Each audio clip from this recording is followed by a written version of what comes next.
So welcome to Composting Indoors. My name is Marissa Nolan. I am an environmental educator with Cornell Cooperative Extension in Schuyler County. I focus on composting, horticulture, and local foods. I have two co-presenters with me today who I'm now going to ask them to introduce themselves. So Debbie, if you want to start. I'm Debbie Ball. I'm one of Marissa's volunteers at Cooperative Extension. I've been composting myself for a long time. And when I went through the Master Gardener training, I started refining my technique. So that's why I'm here talking about composting tonight. And Heather is the third presenter. Hi, I'm Heather Gilbert, and I also volunteer for CCE with Marissa with all things compost. I'm also the owner of Finger Lakes Compost locally in the area. I have advanced knowledge of composting. I've taken a course through Cornell for compost operations, and I stay up to date on education through the USCC, which is the United States Composting Council. So I'm here for all the good things that have to do with dirt. Thanks for joining.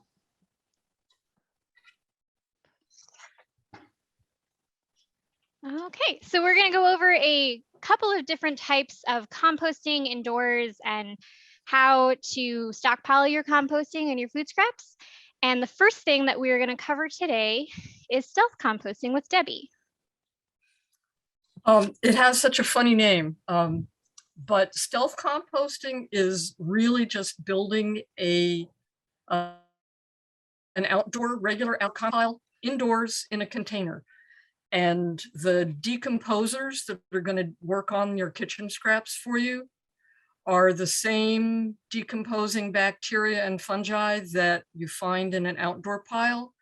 So the same guidelines apply to building a good stealth compost pile. You need to have a nice mix of greens and browns to keep your decomposers happy.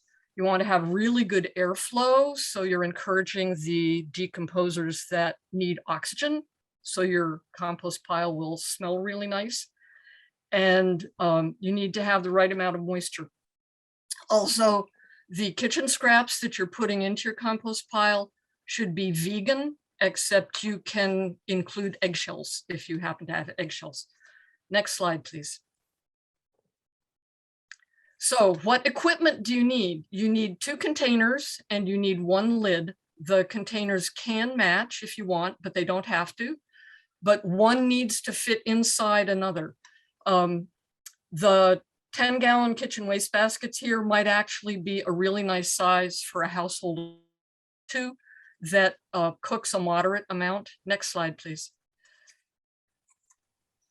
I happened to set up a stealth compost bin in 2 5-gallon buckets because I do most of my composting outdoors. I was just making a little demo. So 2 buckets, 1 lid. The inner bucket, which is on the right here, can be kind of beat up if that's what you happen to have. Mine has a big gap in the rim. Next slide, please. So getting these buckets ready. This is the inner bucket we're looking at. I've drilled some holes in the bottom. They're about a 1/2 inch, and these are to help with the airflow coming up through the bottom of the bucket you'll actually be building the compost pile in. The bucket on the left that's sort of off the picture is the outer bucket. That should be in good shape. So just in case you have any liquid leaking out the bottom of your compost pile, it'll get caught and won't go all over your kitchen floor.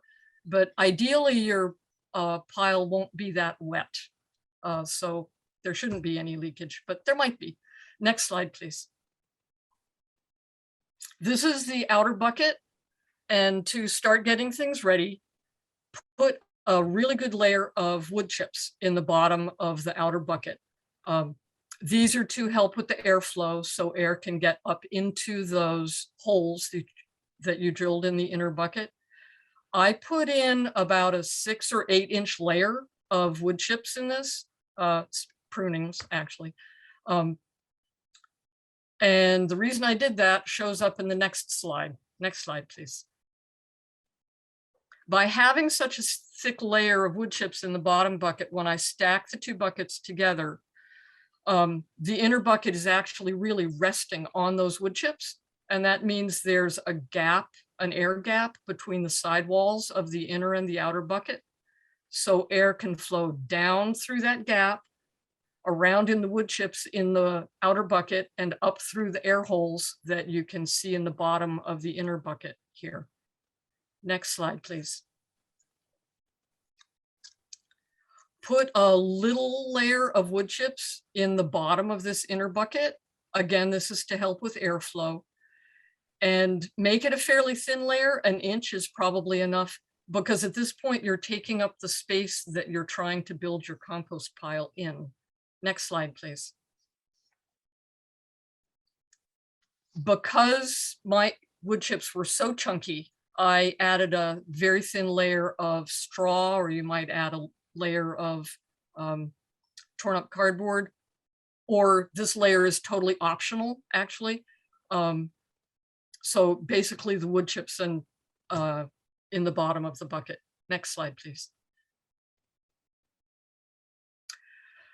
Just like with an outdoor compost pile, the stealth compost bin on the left, but just like with an outdoor pile, keep your bucket of brown material nearby so that every time you add greens to your compost bucket, you will remember to cover them with browns before you walk away. The browns that I happen to use are something called core. It's the outer husky fibers from coconut. I had it left over from another project. Shredded paper would work really well. Torn up cardboard will work well. Sawdust will work also.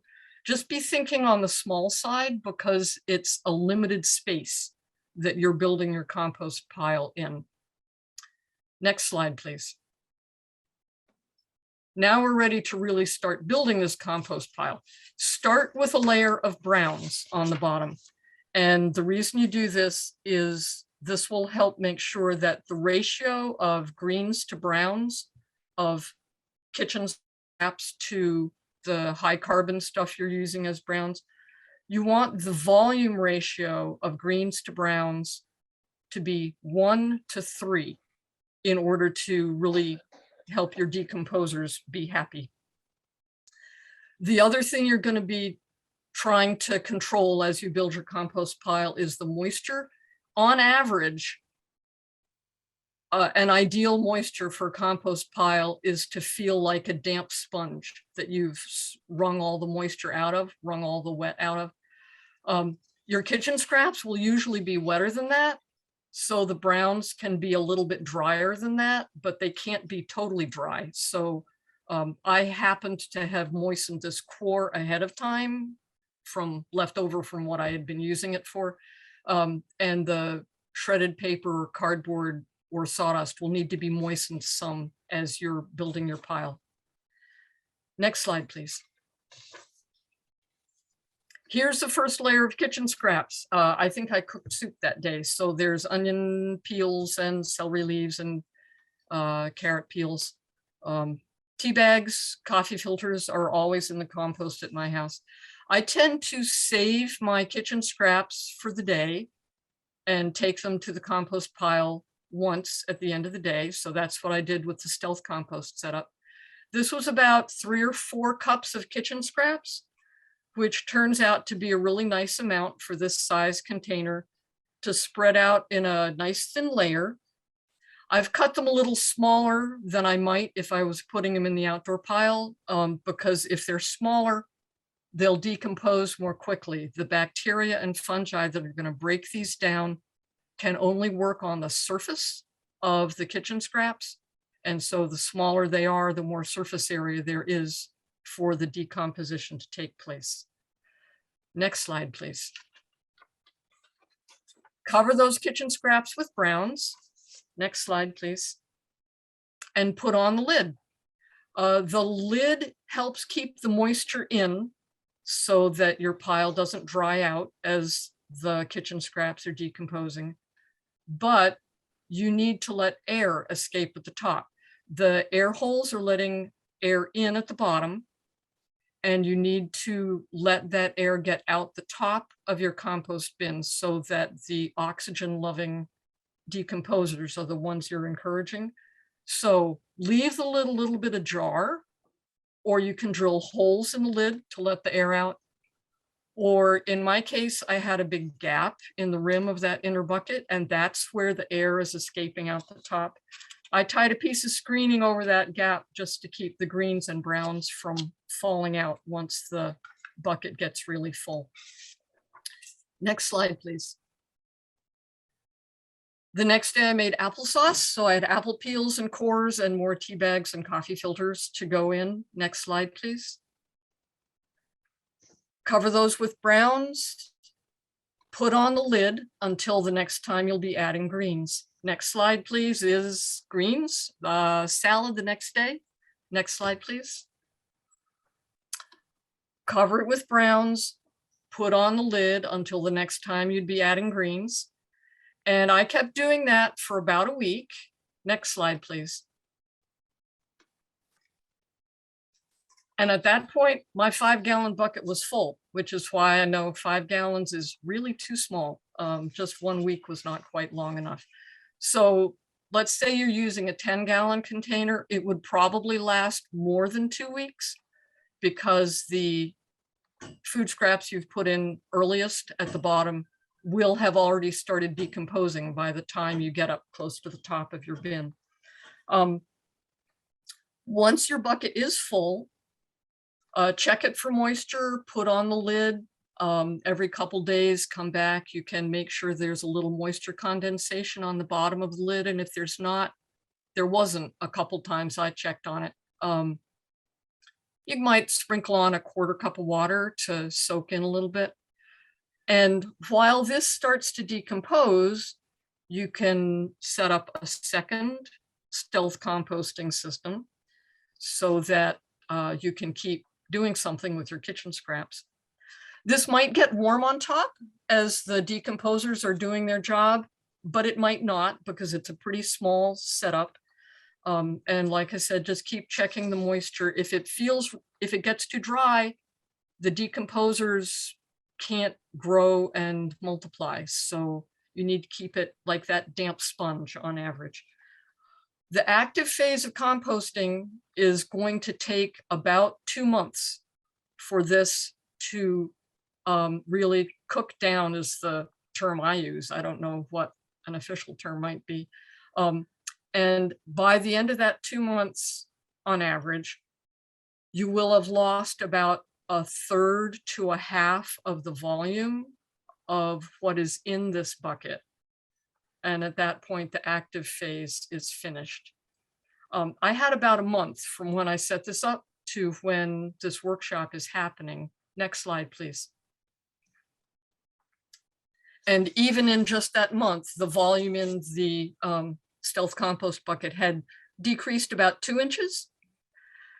And so once the active phase has finished, you can scoop out all the decomposed material and start reusing your bucket as a new stealth compost setup. Even though it was only 1 month that had passed, I dug through this. Next slide, please, Marissa, to see what was there. The empty inner bucket is on the left. I dug down to the wood chips and straw layer, so now I'm ready to reuse that if I want to. The rectangular tray in the middle has the things that had not decomposed yet, and it's primarily tea bags and butternut squash rinds. I know they will decompose eventually. They just didn't have quite long enough yet. And next slide, please. All the things that I could not find as identifiable pieces of vegetable scraps, they're all in here. The celery leaves and the carrot peels had disappeared into the browns. This looks like finished compost, but it really isn't quite done yet. This stuff needs to stabilize before you would use it on really mixed in with your plants. And that takes a year, more or less. So this is a game in patience also, doing the composting. The best place for it to age is outdoors in the sun and rain and air. So if you have an outdoor pile, you can put this decomposted stuff on there. You can just put it right on top. You might spread it on a garden bed that you won't be planting until a little later in the season. So it has a chance to, it's January now, by June, that's 5 months. It will have had a chance to break down quite a bit, but just spread it on the top, I think, rather than mixing it in somehow.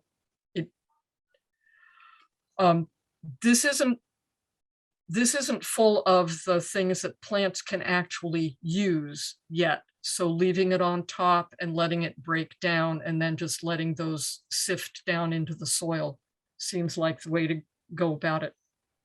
Next slide, please. So I think I mentioned all these things, but just in case I didn't, the 10-gallon kitchen waste basket would be a better size than 5 gallons. Some people even use 20 gallons. That will get kind of heavy to lift, but it would last you a good long time.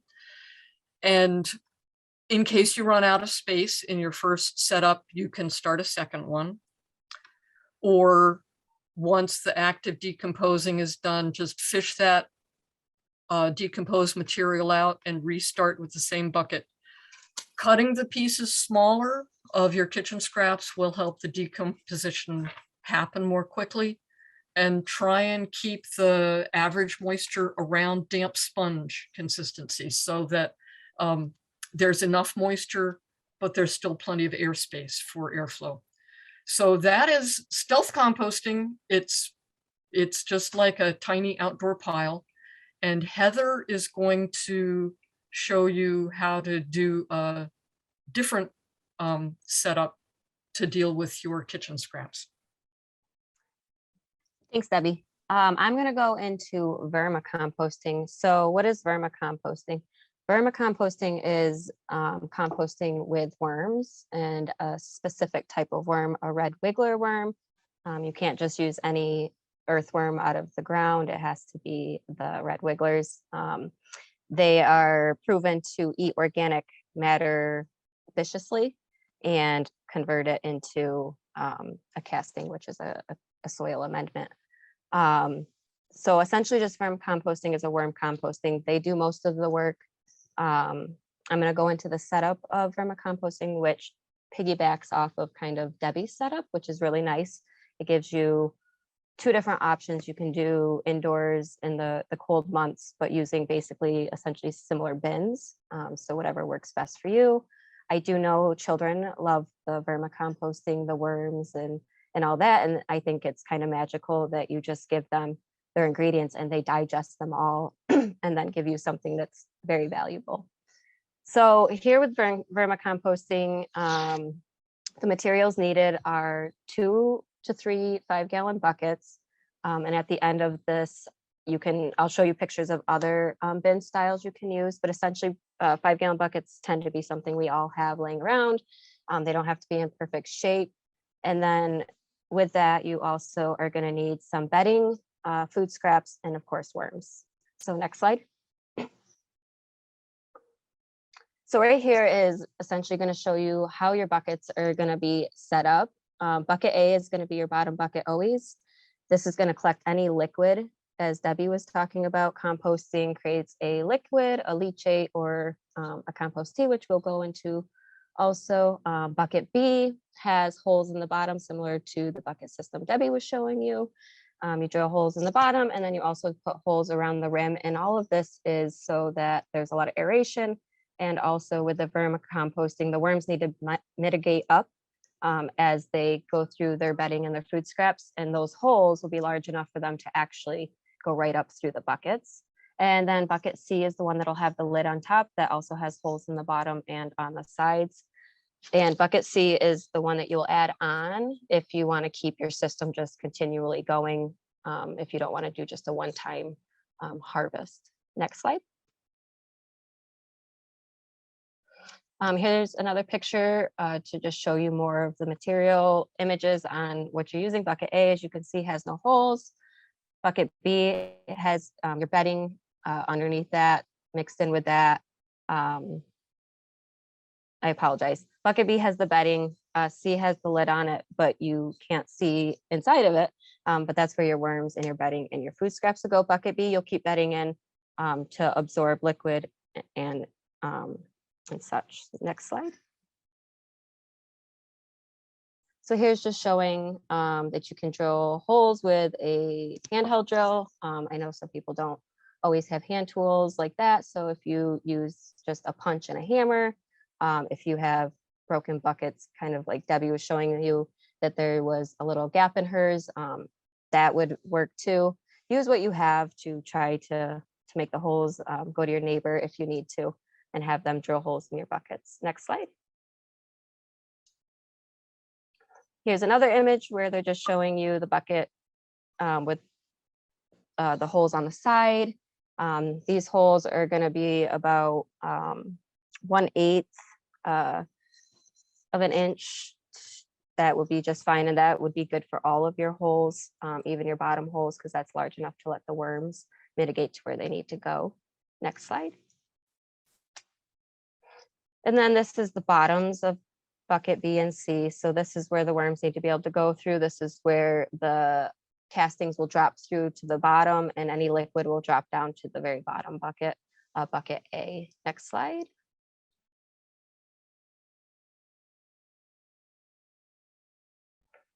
Okay, so here is essentially when you're putting it together. So I'm going to go into a little more depth on exactly what you're putting in these buckets. So bucket A is empty. You're going to stack B on top of that, and that's going to have your worms, your food waste, and your bedding. So let's talk about bedding. Your bedding material is your browns. Just like any other composting pile, you got to have your browns, and that material can include shredded newspaper, it can be shredded cardboard, brown leaves, straw, coconut fiber, old sawdust. Small is the key. The smaller, the better. The worms actually digest this brown material. So you want to make sure that smaller is better. And you can also add a little sand or soil for grit. That's always a good thing, but it's not necessary. And as far as your bedding, you're going to always want 3 to 4 inches of bedding. And with that, it's also got to be a little damp. So when I say damp, I say like a wrung out sponge, the feeling of a wrung out sponge. You want your bedding to be kind of moistened at that level. So whether you just put some water in there, or if you're like on your second session, you can go ahead and use some of the leachate to moisten the bedding. And then your food scraps that you're mixing in there, they will have some moisture content. So you want to remember that. And that also gives liquid to the bedding to keep the worms very happy. So the worms do most of the work for you, but just like any compost pile, you have to make sure you're on top of it. You don't want any of the food scraps not getting consumed fast enough, where you'll get odors. The more you work with it, the finished product will come faster. So if you're daily just on top of it and not letting it kind of get lost after you set it up, that's the best answer. And worms are alive and very active, and they need to be fed every day, just like the humans. So you want to make sure that you're on top of this kind of composting. The food scrap. So you want to vegan and vegetarian, and also with that, you're also going to want to be careful. Worms aren't completely fond of citrus kind of fruits.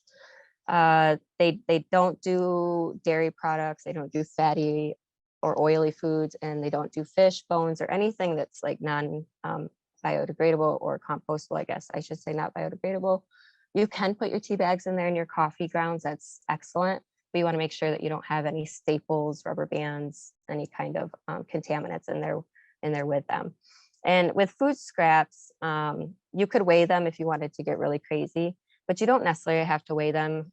You kind of just need to know what your ratio of worms is. So when you start, you'll know roughly when you start, because you're going to have to purchase worms or get worms from somebody.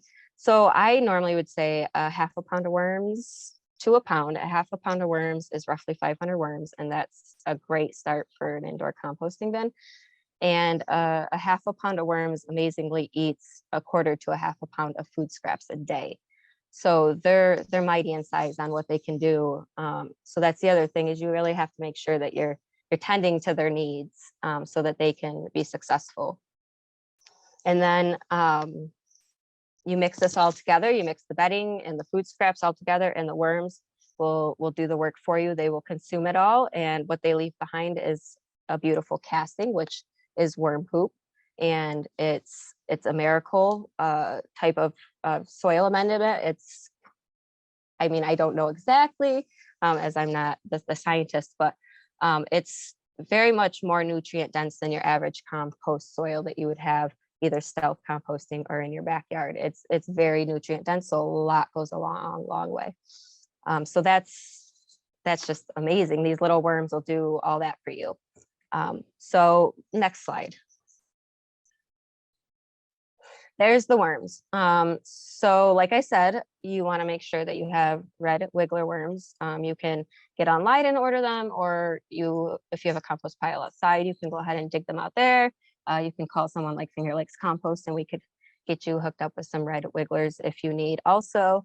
But it's super important that you have the right worms. An earthworm does not consume organic material like the red wiggler does, and they also go to a different level when they consume things. So it's just important to have the red wiggler. Next slide. Here's after you're all set up and you have your worms doing their thing, you're going to want to essentially harvest what they're creating. So it takes about 3 to 6 months to have a good pile of castings. So at that point, if you decide you want to continue this, it's something that you really like, you would place bucket C on top, you'd put your bedding and your food scraps in there, and the worms will go from bucket B up to C all on their own. You won't have to do anything. You'll just want to go and check regularly. It shouldn't take long, about 24 hours or less, and the worms will go right where they need to go because they're hungry. And then everything will go up to C. You can pull bucket B out and harvest your castings. And then bucket A will have any liquid that may have run off from the castings and the whole vermicomposting method. Next slide. So here's, as I said in the beginning, kind of roundabout what your buckets look like. You could use Rubbermaid totes, which is another option I know a lot of households have. It's very similar. You would do the A, B, and C again if you wanted to, by stacking a third one on there. Also with these, it's not in the picture, but if you wanted to, if you're somebody that's really interested in the compost tea or the leachate that comes from it to use further, you can put a spigot at the bottom of either bucket A or the bottom of this Rubbermaid tote, and that makes harvesting any liquids easier. Or if you just want to be able to empty the liquids, if this is a system that works for you and you want to keep it regularly. Also with this, where you put your system is kind of important. It doesn't necessarily have to be in a cool, dark place, but darker is a little better, but put it someplace where you're not going to forget. It can be your basement, but it can also be a laundry room. If you're managing it well, it shouldn't smell. It should just do its thing, and everything should be earthy smelling as it's processing. Next slide. All right, well, we'll go into compost tea. So compost tea, I'm sure a lot of people are hearing more and more about it. It's becoming more of a trend or a niche-y thing. I think that we're starting to become more of less is more, zero waste, as we're going further, and we see that the climate change and all that. I think that we're trying to use this from start to finish, and I think the compost tea is a good thing. So we'll go into that on the good and the bad, and what you can use it for essentially. Next slide. So what is compost tea? Compost tea is the liquid that comes from your compost pile, your vermicomposting. You can make it if you want to take a bag of finished compost soil and put it in a bucket, 5-gallon bucket full of water to leachate out nutrients from the soil. But if you do make it yourself, there's a whole lot more that goes into it. It's not just taking what has rolled off of your compost pile. The stuff that comes right off your compost pile is nutrient dense. So you're going to want to use it cautiously, kind of like the castings. It's probably going to be very strong. So you're going to want to dilute it with a ratio of water. It doesn't have to be a specific science. I would say like 1-to-5 ratio, 1 compost tea, 5 water. And then you can use that either, watering your plants, your indoor plants. You can spray it on the foliage of the leaves, and it's supposed to help suppress diseases. In the soil, it helps with providing a fertilizer, a natural food for your plants. So that's always a benefit. And again, you have this liquid no matter what. So being able to do something with it, I think that's a benefit. The only real potential downside of this is it's not very measured as far as how much nutrients in it. And there could technically be bad bacteria in there. So you want to weigh on the side of caution, because without getting it tested, you don't know exactly what's in there. So I would just, use it as you feel needed. But I also believe, like, don't let it go to waste, because it's there and it's got to have, the benefits to it. So I would say try it. And if it seems to work for your plants and they seem to stay happy and all that, then continue to use it. Next slide. This is where I'm going to pass it over to Marissa, and she'll go into stockpiling. Hey, thank you, Heather. So I'm going to go over what happens if you have a bunch of food scraps, but you don't really have anywhere to put them, how you can store them so you're making sure that they are not ending up in the garbage. So assuming you do have some sort of backyard compost, or maybe you're using a vermicompost or self-composting system, but it is currently at max capacity, or potentially frozen. If your weather is anything like what's going on in upstate New York right now, you might have a foot of snow on top of your compost. So if you can't access your compost, you don't want to throw out all that beautiful food scraps. We're going to go into how you store the material, then how you add it back into your compost, so that way you're making sure it's keeping your compost healthy. And finally, some other forms of alternative composting if you no longer can stockpile any more food scraps in your house. So when you have compost, you might notice that it slows down or potentially even stops during the winter. The reason is that decomposition really needs warmth for it to happen. It's being done by all these wonderful fungi and microbes, and they are not super happy when it's very cold. This means that your compost pile currently is probably dormant. The very center of it potentially could still be having some good breakdown happening, but a lot of it is not really doing anything, and that's because of the cold. So you can use that to your advantage when you're actually storing food scrap material as well. You can slow decomposition within your food scraps container by putting it in the fridge. So nice picture of it in the fridge right there. This is a great way to prevent odor and bugs all year round as well. So if you have your bucket with your food scraps, especially in the summer when we have to worry about the heat and the bugs, it's a great way to kind of prevent that from happening by storing it in your fridge. So that'll slow down any sort of decomposition. The difference between this container of food scraps and, say, the stealth composter that Debbie was talking about is that it's not a monitored, layered, carefully balanced compost. It's just a bunch of food scraps, which are way too heavy in nitrogen. So instead of getting compost, if the decomposition is allowed to happen in this container, you're just going to end up with kind of a gross, slimy mess. And that's what we're really trying to avoid. So putting in the fridge is a great thing to, again, slow it down. Maybe you're leaving for a week or so. It's a great way to make sure that when you come back, you don't have some pretty gross compost at the bottom of this container. However, it's not going to completely stop decomposition. So to do that, you're going to want to put it in your freezer. By doing that, you're actually going to completely hit the pause button on your food scraps breaking down. So storing them in the freezer is a great way to make sure that you have food scraps that are not breaking down in the container and are there for you when you want them. Essentially, as long as your freezer is still running, they'll still be completely unbroken down.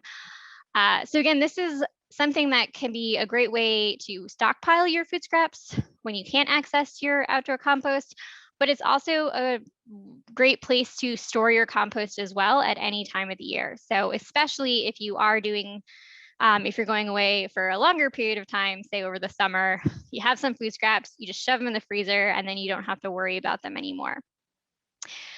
Now, we all don't have unlimited space in our fridges and our freezers, but if you are, again, in a colder climate, outside is currently a giant freezer. So another place you can store your food scraps while you're waiting for access to your compost pile is just right out your door on your porch, you know, if you have a garage area or on your deck.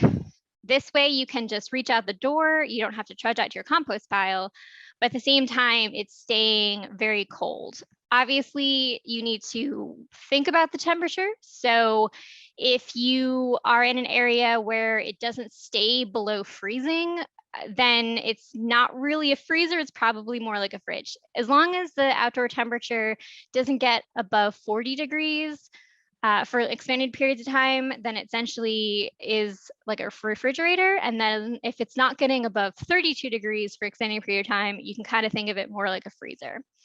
You do have to be concerned about the temperature of the bucket in particular, though. So you want to keep monitoring it since it is a small container, especially if it's in a really sunny area and you are somewhere that actually does get some direct sunlight.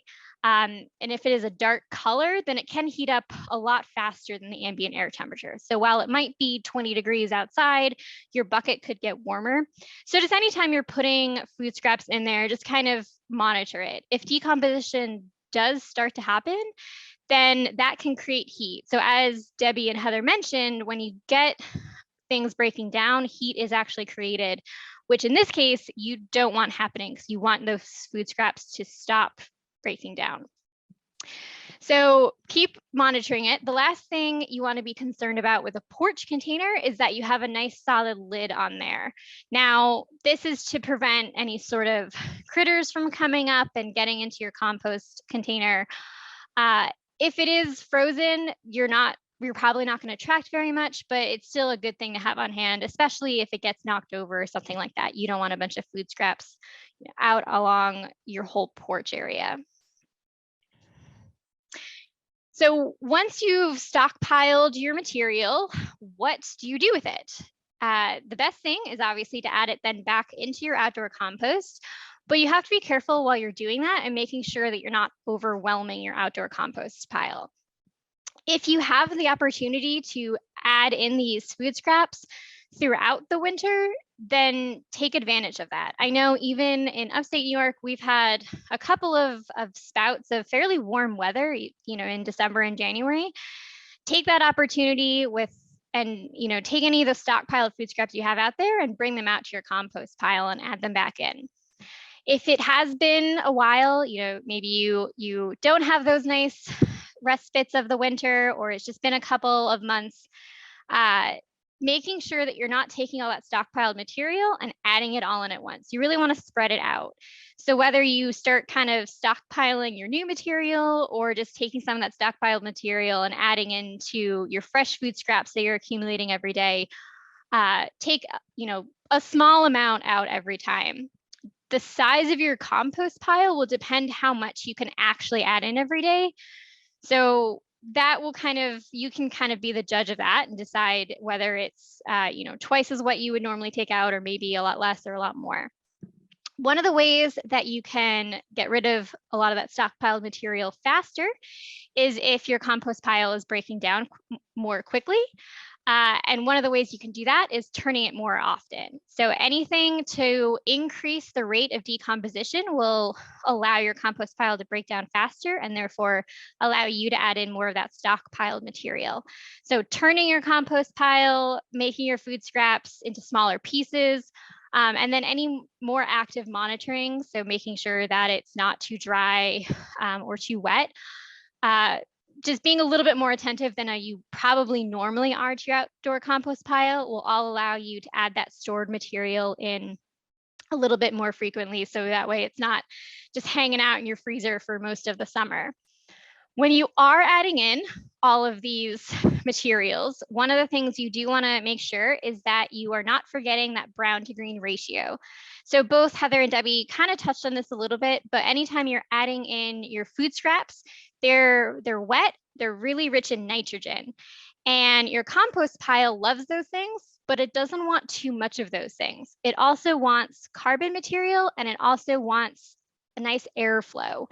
So you want to make sure that if you're stockpiling your food scraps, your green material, you also need to be stockpiling your brown material. So that way, when you are adding your food scraps back into your compost, you can have a nice, huge amount of brown material to add in as well. The general rule is you need about 3 parts brown to 1 part green. Again, it kind of changes depending on what you're adding into it. Now, there's a lot of ways to stockpile your brown material as well.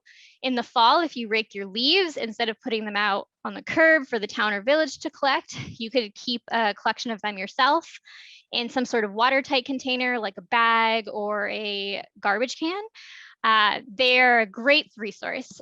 Same thing with any sort of prunings or mulchings that you might have, sawdust. So like Debbie had a bunch of prunings that she used for her brown material in the stealth composting. All of that stuff that is kind of yard waste, you can stockpile it instead and use it. Other things you can use for your brown material, if you got a bunch of packages over the holidays, that cardboard is a great brown material that you can kind of keep to the side.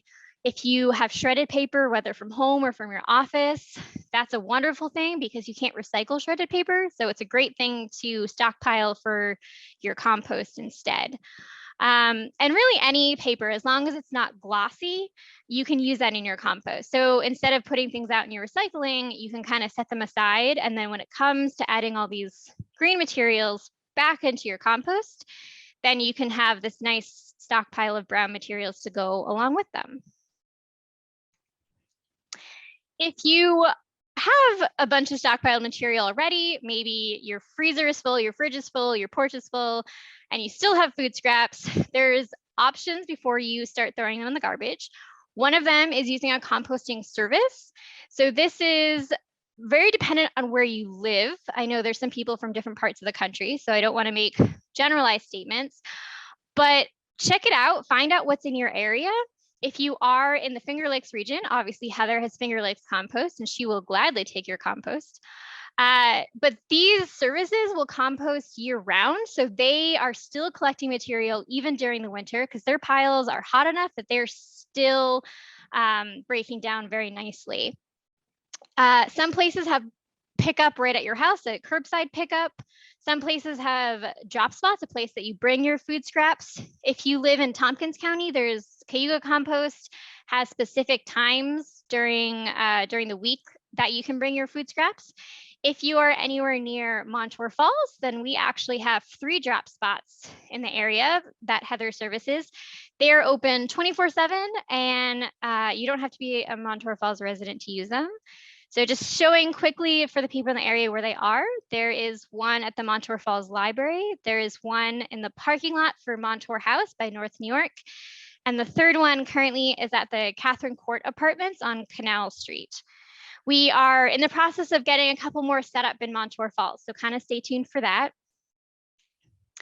There are a lot of other types of composting options. I'm just going to briefly mention some of these. There are resources for these at the end of the presentation that you can take some time and look at on your own. The first being a counter composter. It's very similar to a stealth composter, but at an even smaller scale. So this is if you basically need some compost. It's not going to get rid of too much of your food scraps because it's generally they're about the size of a 2-liter soda bottle. But if you really want some compost for your houseplants or something like that, it's a great resource because it breaks down fairly quickly since it is such a small size. Another type of compost is the Bokashi method. This is something that people can be a little bit unsure about since it seems weird. It uses fungus and it's a very specific bin and you inoculate it with the fungus. Sounds a little weird, but it's a really great method. It creates a wonderful compost tea that's very, very useful for houseplants. And it has 0 smell. So it can sit right on your counter. And then I also mentioned that there's the compost services. These are not only just helpful if you have too much food scraps during the winter, but a lot of stuff that you could compost, you don't really want to be putting in your vermicompost or out in your compost pile or in your stealth compost. So things like materials that are labeled compostable, things like meat, dairy, foods cooked in oil, all that sort of stuff that we always say don't put in your compost pile. Most compost services will collect those. Again, this is something that is kind of depending on the service. So see what's available in your area and what they collect. But it might be something that you can do with all those other parts of your food scraps that you currently can't put out in your pile or use in your vermicompost. So this is the list of further resources. Again, you have the slides. If you weren't able to get these links or something was wrong with those slides, let me know. But you see that there's a couple of different resources, well, a lot of them from CC Tompkins that have some extra information about all the topics that we've covered in this program. So that is the end of the slides. I'm going to stop sharing so I can see what's going on in the chat. All right. Okay, so someone is asking, do the presenters have brochures or handouts of these methods? I'm a compost recycling educator at CC Broome and would love to share these through my programs. That's a great question, Josh. We do have some resources, and CC Tompkins also has a lot as well. So I can email you about them and share all the stuff that we have. Yeah, there's a lot of great resources out there. There's a couple of cooperative extensions that actually have a master composting program, such as CC Tompkins, and they have a lot of really great handouts. And then obviously, we have also created some as well. So I will get those to you. Joan has asked max and min temperatures for vermicomposting. So if Heather, if you want to try and answer Joan's question. So for the vermicomposting, it's not super finicky, 55 to 75 degrees. You don't want it getting too hot, but you also don't want it to get so cold that the worms slow down and stop processing. So about 55 to 75 would be good. Definitely much lower than an active composting pile. Great. Okay, if anyone has questions now, you can feel free to unmute yourself and ask them. Oh, we've got a couple more in the chat. Okay, so I see some local restaurants are using takeout containers that are very similar to the cardboard egg cartons. Are those okay for regular backyard composters? Is there a way to tell like the recycling number on plastic? I'm gonna actually send that question over to Heather as well, since she is very well versed into what is allowed and not allowed in compost. So that one's kind of a hard one, but it's mostly just looking at a lot of companies don't quite label things. I think it's to protect their own butts. But if it looks like it's very much cardboardy, it doesn't have a super sheen on the inside, then you're probably okay. If it does have that shiny layer on the inside, I would question it just because there's, unless it states on it, there's no way to know if that's like a bio-based vegetable plastic. Or you could also do a test run. You could put it in your compost pile, and 99.9% of the time, if it's a plasticky liner that's not going to break down, you'll be able to pull that right out of your pile, and the rest of the cardboard will break down. Yeah, I'm just gonna add on to that. Definitely, if it has anything like waxier coating, it's probably not. Mhm. But yeah, I know what you mean. The stuff that kind of looks more like egg cartons. If you are adding them into your backyard compost, you do want to kind of rip them up though. Yeah. Yeah. And then also if it rips like paper. Yeah. So that's a pretty good test. Yeah, that's good. Also, if it did have if it's like really full of like oil or something like that, again, that could go to a composting service, but you probably wouldn't want to put that in your outdoor pile. Someone is asking, so 1/2 pound of worms can eat a 1/4 pound of food. How long does that take? A day, 2 max. It's very impressive. Yeah, they're intense. And I think that's why children really take to it, because they really go to town. You won't get a ton of castings, by the day. It takes a few months, but yep, they will eat through about a 1/2 pound to a pound a day. And they eat the bedding too, so it's the whole mix. Now with the castings, is that something that you also need to age, like with the self-composting, or are those kind of ready to go to put on? Yep, ready to go. Okay, great.